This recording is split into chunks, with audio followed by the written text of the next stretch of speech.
Jean-Louis Sébastien Vettel s'impose devant Mark Webber. Les Red Bull ont tenu leur rang comme promis.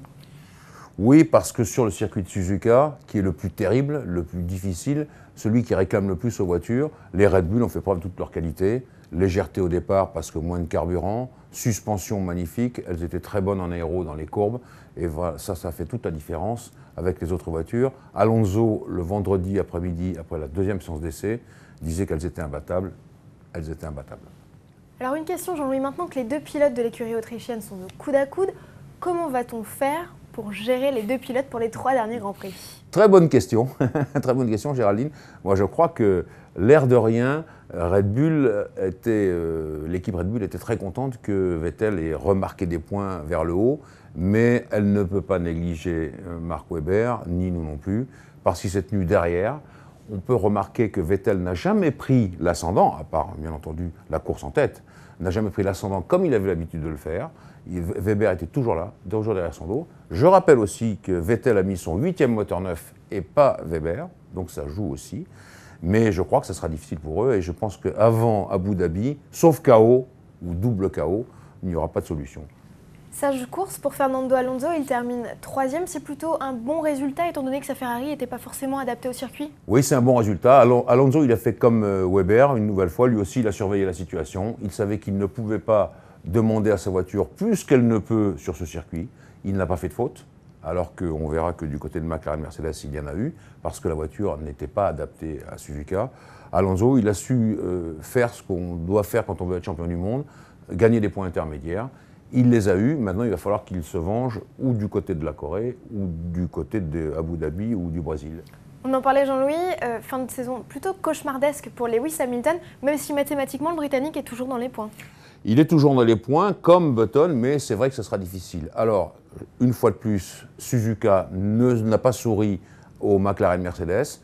On sait les raisons, hein. Suspension trop dure, voiture trop raide, faite pour la vitesse, mais à Suzuka, il ne faut pas que cela, bien entendu. Alors, ils ont un joker pour eux, les deux pilotes McLaren, c'est la Corée. Circuit qui va être ultra plat, tout neuf, donc pas de boss, du moins je l'espère, et donc ils peuvent se venger là-dessus. Mais sinon, effectivement, c'est dur pour eux. On a vu qu'en voulant outrepasser un petit peu les qualités de sa McLaren, Hamilton a été au décor. 9 tours, il n'a pas tourné le samedi. Le dimanche matin, pendant les qualifications, c'était juste, il a réussi à se débrouiller, il a fait un temps formidable, mais tout de même, la voiture n'était pas tout à fait à la hauteur, donc c'est dur pour eux. Du côté de chez Renault, c'est Grand Prix noir absolu. Que s'est-il passé, Jean-Louis? Alors, je pense que pour Petrov, qui a eu 5 places de pénalité pour le Grand Prix de Corée, c'est un peu dur. Un accrochage au moment du départ, tout le monde en fait, tout le monde en a eu, même les plus grands, ça c'est la première chose. Moi je trouve que ça, c'est excusable. En revanche, chez Kubica, on n'a pas encore les résultats de l'enquête, donc vous pouvez être sûr à 99,9% que c'est de la roue n'a pas été serrée au départ, ou pas assez, et qu'elle s'est défaite au moment du tour de la voiture de sécurité, juste après le signal de l'envolée. Et je crois que ça a coûté cher à Kubica, qui pouvait faire quelque chose de très très bien. Il était très bien placé, il aurait même peut-être pu arbitrer le duel Webber-Vettel.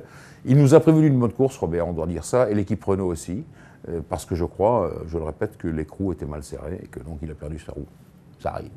On termine, Jean-Louis, sur Kamui Kobayashi. Le pilote s'est vu pousser des ailes sur ses terres natales? Oui, parce que, je répète une expression très française, les Japonais, sur le plan de l'honneur et devant leur public, ils ont la tête près du bonnet. Ça veut dire qu'ils sont très têtus sur ce domaine-là.